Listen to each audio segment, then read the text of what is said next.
So hey guys, hello or welcome to HS Academy, authentic and reliable knowledge. So very good morning to all, one and all watching that video. I hope all people are doing well. So आज इस particular video में मैं आज cover करने वाला हूँ आपके साथ dust explosion and dust pentagon के बारे में. डस्ट एक्सप्लोजन बेसिकली होता क्या है एंड डस्ट पेंटागन का क्या सिग्निफिकेंस है, इसका मतलब क्या है, इसको मैं आपको फुल्ली एक्सप्लेन करने वाला हूँ.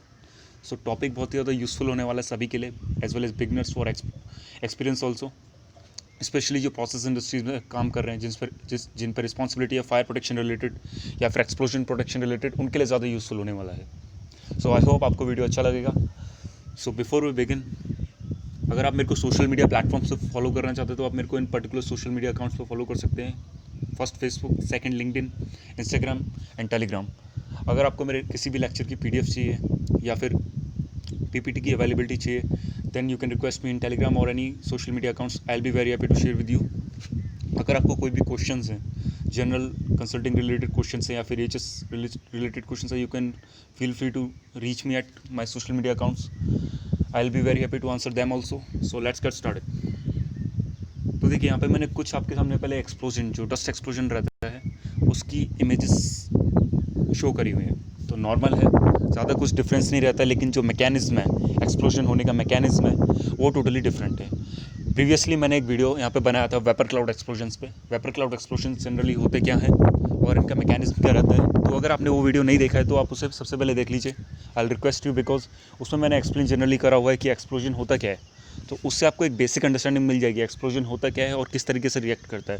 देन ये वाला वीडियो जो है डस्ट एक्सप्लोजन, ये आपके लिए बहुत ज़्यादा यूज़फुल होगा. एंड एक इन्फॉर्मेशन हो, ये जो वीडियो मैं बना रहा हूँ ये बेसिक डस्ट एक्सप्लोजन पे है. इसमें आपको बेसिक्स में बताने वाला हूँ, जो आगे जाके इसके डायनामिक्स आएंगे, कैसे मूव करती है वेव्स, या फिर इससे एडवांस थिंग्स होंगी. ओके, इससे रिलेटेड जो भी कैलकुलेशंस एंड फॉर्मूलाज होंगे वो मैं आगे जाके कवर करने वाला हूँ. सो ये बिगिनर्स वीडियो है, आपको बेसिक नॉलेज प्रोवाइड करेंगे. ओके, तो वीडियो में आगे बढ़ते हैं. देखिए यहाँ पे मैंने कुछ डस्ट एक्सप्लोजन जो है उसकी डेफिनेशंस यहाँ पे एम्बेडेड करी हुई हैं, तो इसको हम समझते हैं सबसे पहले. सॉरी. तो देखिए, अ dust explosion is the rapid combustion of fine particles suspended in the air with in an enclosed location. अब देखो यार, कोई भी आपका डस्ट है, डस्ट अब ज़रूरी नहीं है कि हर डस्ट कंबस्टिबल ही हो. कुछ डस्ट कंबस्टिबल होती हैं, कुछ नहीं होती हैं. तो इनकी लिस्ट आपको कहाँ मिल जाएगी? NFPA के स्पेसिफाइड कोड्स पर मिल जाएगी. इस पर भी मैं एक सेपरेट वीडियो बना दूंगा, कौन सा कोड यहाँ पे एप्लीकेबल होता है और क्या उसका यूज़ आप कर सकते हैं इस पर्टिकुलर फील्ड डोमेन के अंदर. ओके, सो ये फर्स्ट पॉइंट जो आपको एक्सप्लेन करना चाहता है कि डस्ट एक्सप्लोजन क्या है, कि एक रैपिड कंबशन है of fine particle suspended in the air. अब सस्पेंडेड मतलब क्या होता है? सस्पेंडेड मतलब कोई भी ऐसे पार्टिकल जो हवा में तैर सकते हैं. जैसे कि देखो, कोई भी अंधेरा रूम है या फिर जहाँ पे अंधेरा है, आप वहाँ पे अगर लाइट डालते हो, आपने सनलाइट डाल के देखा होगा कि वहाँ पे आपको कुछ पार्टिकल्स वहाँ पे हवा में लहराते हुए दिखाई देते हैं, तो वो सस्पेंडेड है. इंग्लिश में उसे सस्पेंडेड कहा जाता है. ओके, नाउ अभी इसमें क्या है कि अगर वो एयर में सस्पेंडेड हो जाते हैं और एक एनक्लोज लोकेशन पे, देन यहाँ पे चांसेस बन जाते हैं कि एक एक्सप्लोजन, वहाँ पे डस्ट एक्सप्लोजन हो सकता है. अब यहाँ पे भी बहुत सारी कंडीशंस होती हैं. LEL UAL जो होता है, अगर आपको पता हो, lower explosive limit and upper explosive limit. So इसको मैं आगे जाके एक्सप्लेन कर दूंगा आपको. अगर LEL एंड UAL के बीच की रेंज, जो एक्सप्लोजिव रेंज हम जिसे कहते हैं, अगर उसके बीच में वो आ जाता है, then it will catch the fire and resulting in a very massive explosion, depend upon the concentration of the dust and the area coverage by the dust. Okay, second point पे हम आते हैं. Dust explosion can occur where any dispersed powdered combustible material is present in high enough concentration in the atmosphere or other oxidizing gases medium such as pure oxygen. अब now, किसी भी dust explosion को होने के लिए 5 conditions यहाँ पे important है. अब वो 5 कंडीशंस क्या क्या है, मैं आपको डस्ट पेंटागन में एक्सप्लेन करने वाला हूँ. तो ये पॉइंट आपको पहले बताता है कि डस्ट एक्सप्लोजन हो सकते हैं जहाँ पे डिस्पर्स हो. डिस्पर्स मतलब कोई भी सस्पेंडेड डस्ट जो है वो एक एरिया में फैली हुई हो. ओके, एक ही जगह पे एक्यूमुलेट ना हो, डिस्पर्स्ड होनी चाहिए. एंड जो वो डिस्पर्जन है उसमें भी जो कॉन्सेंट्रेशन है वो एक्सप्लोजिव रेंज में आनी चाहिए बर्न होने के लिए. ओके, और उसके बाद जो है इसमें ऑक्सीडाइजिंग गैसेस मीडियम होना चाहिए. मतलब ऑक्सीजन की तो प्रेजेंट आपको पता है, फायर ट्रायंगल सभी को पता है, heat, fuel and oxygen. Oxygen की प्रेजेंस मस्ट रहनी चाहिए. तो यहाँ पे ऑक्सीजन क्या होगा कि जनरली जो है ऑक्सीजन वो नॉर्मल जो आपका एटमॉस्फेयर है वहाँ से अवेलेबल हो जाएगा ऑक्सीजन. ओके, थर्ड जो पॉइंट है आपका, in case when fuel plays the role of combustible material the explosion is known as fuel air explosion. जब आपका जो फ्यूल है, ठीक है, वही आपका कंबस्टिबल मटेरियल अगर बन जाता है वहाँ पे, okay, then it can also be said at fuel air explosion, हम इसे कह सकते हैं। आगे बढ़ते हैं वीडियो में। तो यहाँ पे मैं थोड़ा सा आपको एक्सप्लेन करना चाहता हूँ ब्लास्ट वेव्स के बारे में। देखिए, dust explosion are a frequent hazard in coal mines, grain elevators and other industrial environments. तो हम थोड़ा इसकी एप्लीकेशन देखते हैं किधर किधर मीन्स हो सकता है। सबसे पहले कोल माइंस में जो आपका कोल है उसकी जो डस्ट है वो फ्लेमेबल है, वहाँ पे इसके होने के बहुत ज़्यादा चांसेस रह जाते हैं। ग्रेन एलिवेटर्स, आपने देखा होगा गेहूँ के स्टोरेज हैं या फिर जो फूड स्टोरेज एरियाज़ हैं वहाँ पे भी इसकी पॉसिबिलिटी ज़्यादा बढ़ जाती है, जो कि ग्रेनी फूड रहता है, जहाँ पे से डस्ट प्रोड्यूस होने के चांसेस ज़्यादा बढ़ते हैं। ओके, आप फॉरेन में देखेंगे हाल ही डेली बेसिस पे न्यूज़ आती रहती है कि यहाँ पे डस्ट एक्सप्लोजन हो गया, वहाँ पे हो गया। तो जनरली डस्ट एक्सप्लोजन जो है वो आप मेजरली कह सकते हैं कि प्रोसेस इंडस्ट्री से भी रिलेटेड है थोड़ा बहुत, एंड फूड से ज़्यादा रिलेटेड है, बिकॉज जो फूड्स आपके डस्ट प्रोड्यूसिंग फूड होते हैं वहाँ से ज़्यादा रिलेटेड है। Okay, and other industrial environments, they are also commonly use by special effects artist, film makers and pyro technicians. अब नाउ यहाँ पे मैंने 3 वर्ड्स का यूज़ करा, मैं आपको एक्सप्लेन कर देता हूँ यहाँ पे।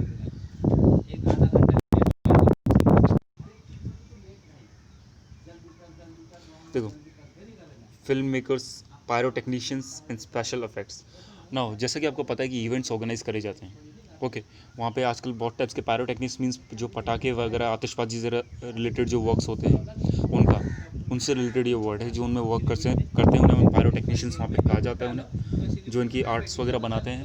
Okay, given their spectacular appearance and the ability to be safely contained under certain carefully controlled condition. अब नाउ यहाँ पे दिक्कत ये आती है कि जब आप as a pyro technician work कर रहे हैं तो आप पे रिस्पॉन्सिबिलिटी आती है कि आपका जो वर्क है आपको उसको प्रेजेंटेबल वे में प्रेजेंट भी करना है, एज वेल एज वहाँ पे जो सेफ्टी है, वहाँ पे जो इंडिविजुअल्स शो को एंजॉय कर रहे हैं या फिर जो वहाँ पे आए हैं उनकी सेफ्टी को भी आपको ध्यान में रखना है।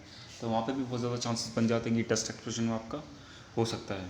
ओके, जनरली फिल्म मेकर जो फिल्म में शूटिंग वगैरह होती है वहाँ पे भी इसका यूज़ होता है स्पेशल इफेक्ट्स के लिए, as well as pyro techniques द्वारा, पायरो टेक्नीशियंस द्वारा।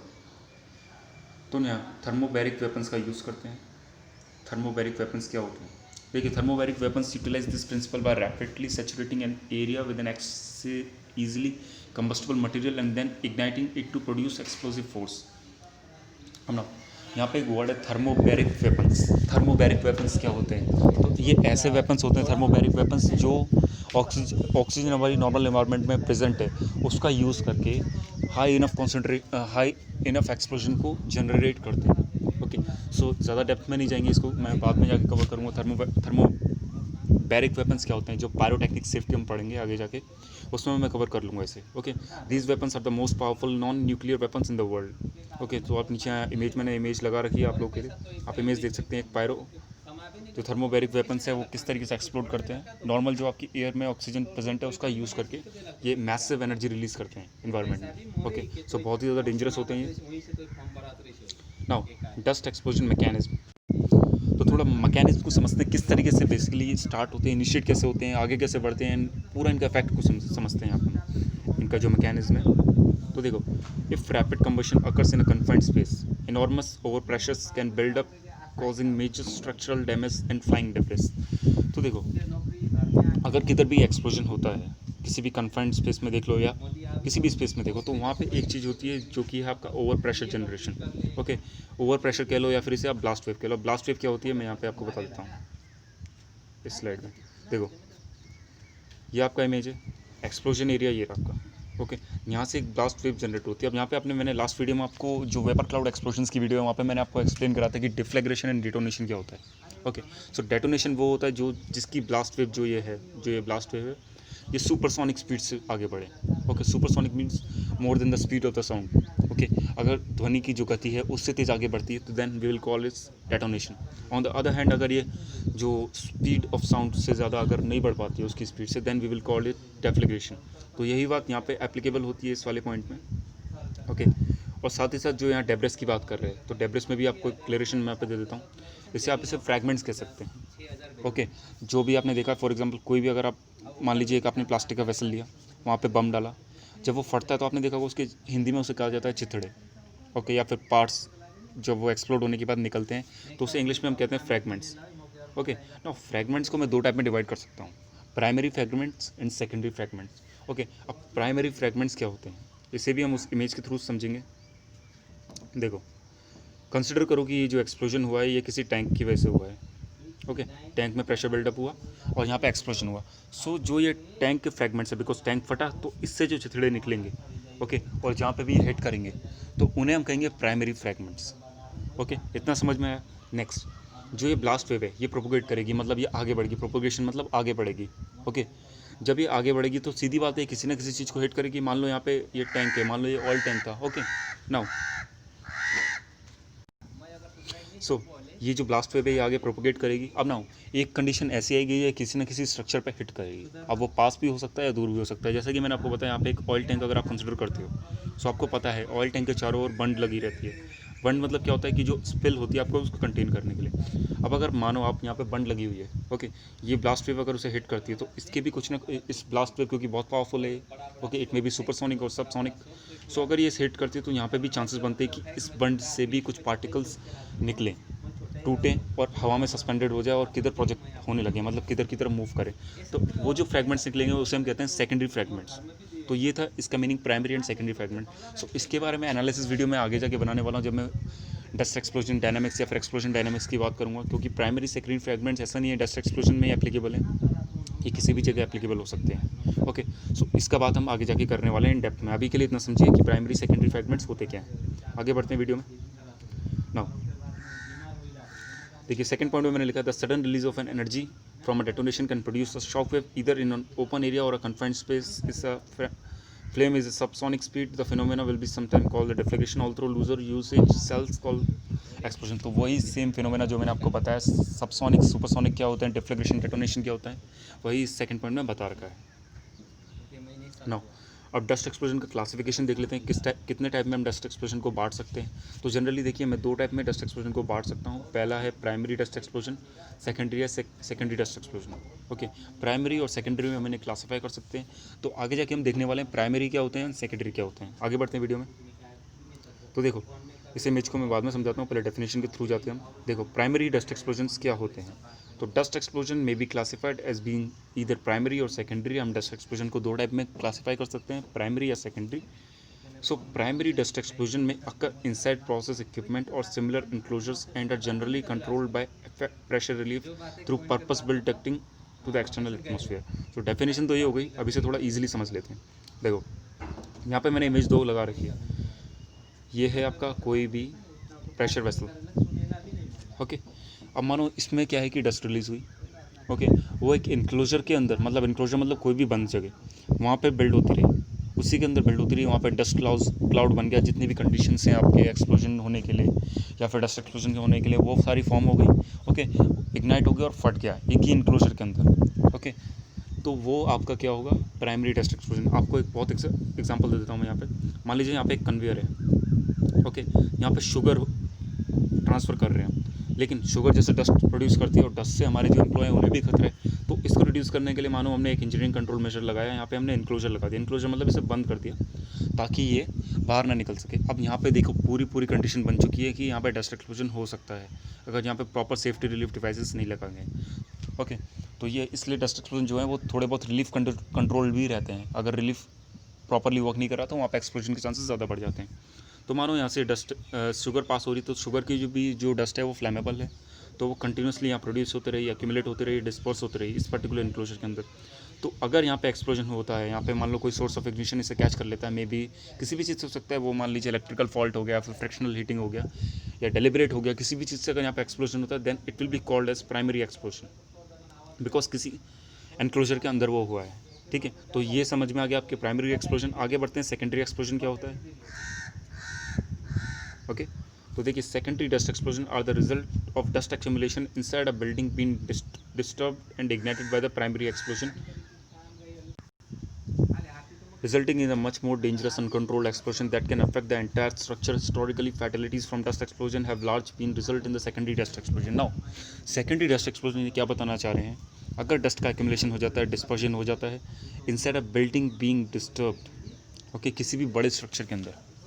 ओके, मान लीजिए कोई साइलो हो गया, साइलो जहाँ पे ग्रेन स्टोरेज रहती है, या फिर कोई भी बड़ा चीज़ हो गया, अगर वहाँ पे डिस्पर्स होता है और वहाँ पे एक्सप्लोजन होता है, then it will be cause a secondary dust explosion. अब इसे डायग्राम के थ्रू समझ लेते हैं। देखो, ये जो डायग्राम में मैंने आपको दिखा रखा है, कोई भी बड़ा यहाँ वेसल है, उससे ये डस्ट रिलीज़ हुई एक्सटर्नल इन्वायरमेंट में।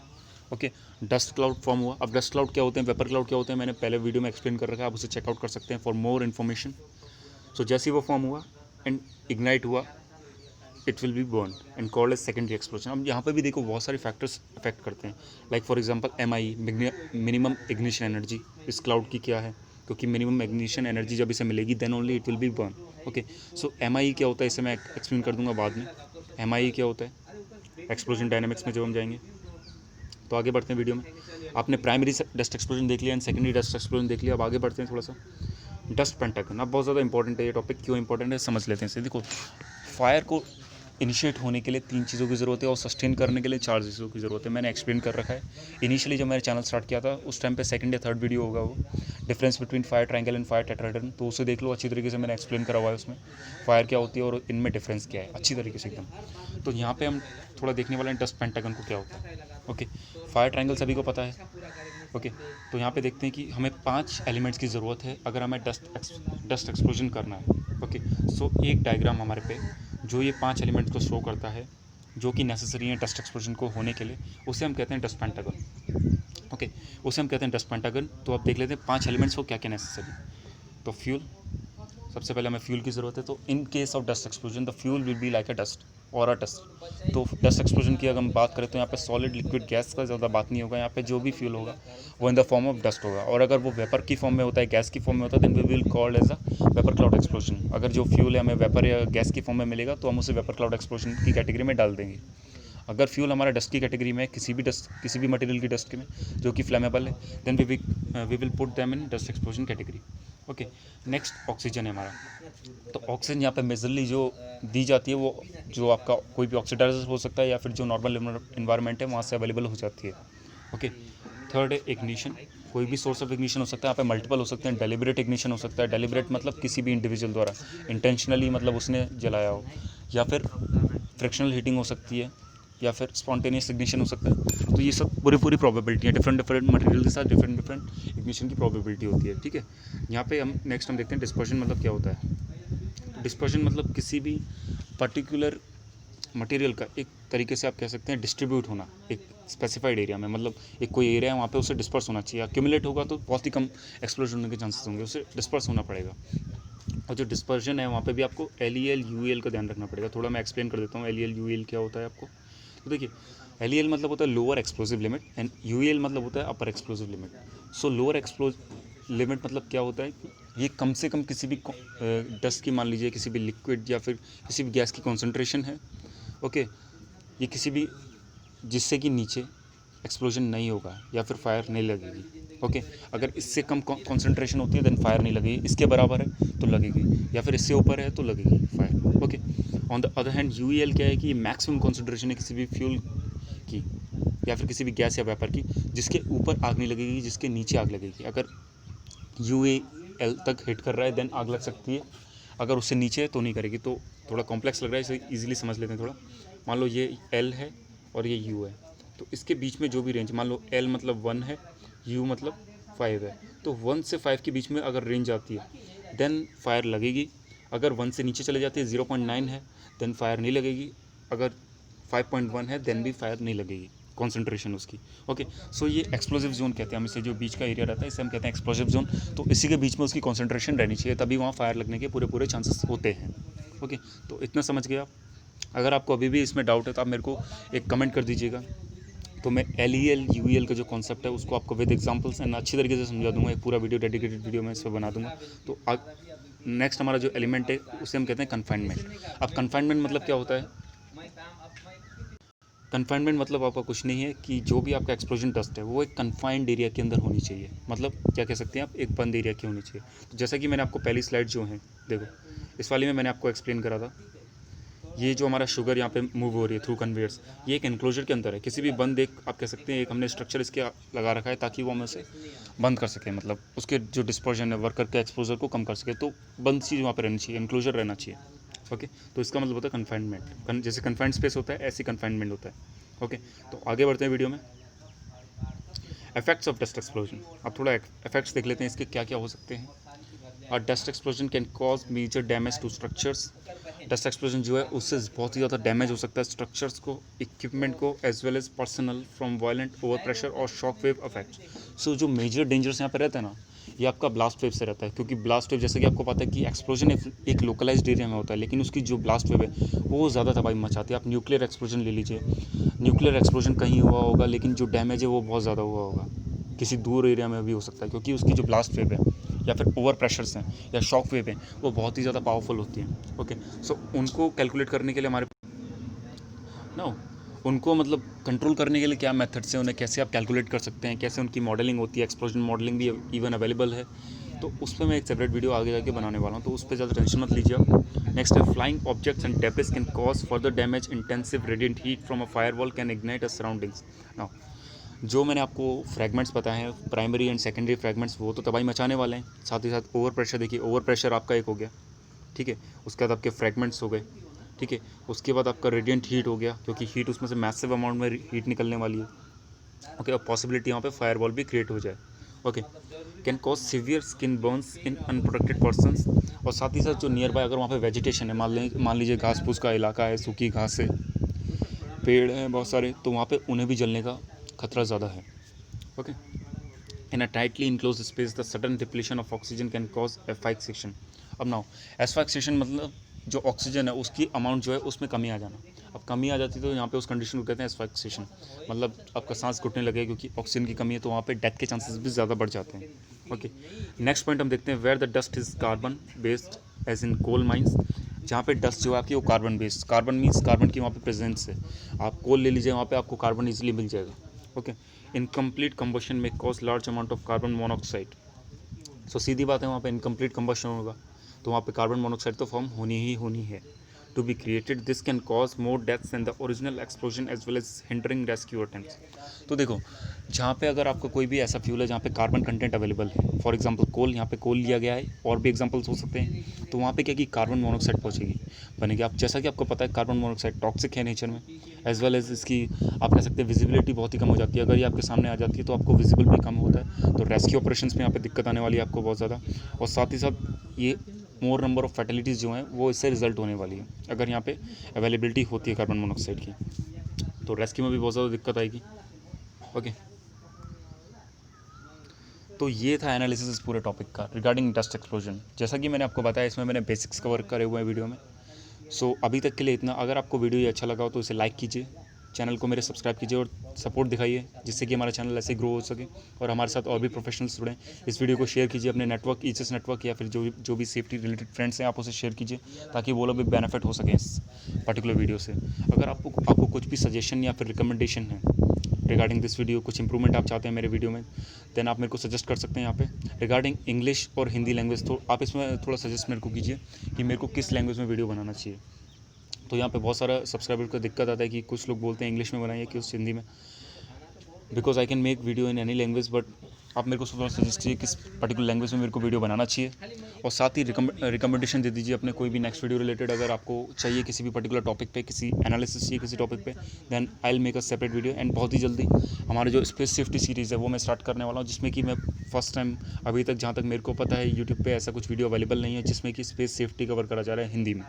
ओके, स्पेस सेफ्टी से रिलेटेड जो है वो बेसिक्स हो गए वो बताए जा रहे हैं, तो उसे मैं स्टार्ट करने वाला हूँ। तो इससे आपको बहुत ही ज़्यादा आपका नॉलेज जो है वो एनहेंस होने वाला है। जो अर्थ से बाहर प्रिंसिपल्स एप्लीकेबल होते हैं, जो रॉकेट्स में, स्पेस क्राफ्ट में प्रिंसिपल एप्लीकेबल होते हैं, वो मैं आपको बताने वाला हूँ। तो वीडियो वो भी आपके साथ आपके लिए बहुत ही ज़्यादा यूज़फुल होने वाला है। तो आई होप आपको वीडियो पसंद आएगा। बहुत जल्दी वो अवेलेबल होगा ईचएस अकेडमी में। So thank you for listening as always. God bless you all.